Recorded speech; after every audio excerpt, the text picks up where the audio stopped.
Today we'll talk about how can you search for events on your app, on your StubHub app. We're going to figure out the solution or know how you can do that on your app.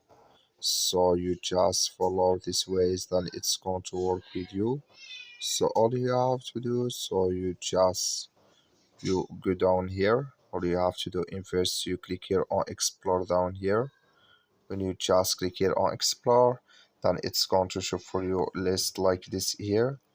So then here you will find all location here you will find your map area, and here can you select or search for all dates, and here price can you find it in this list.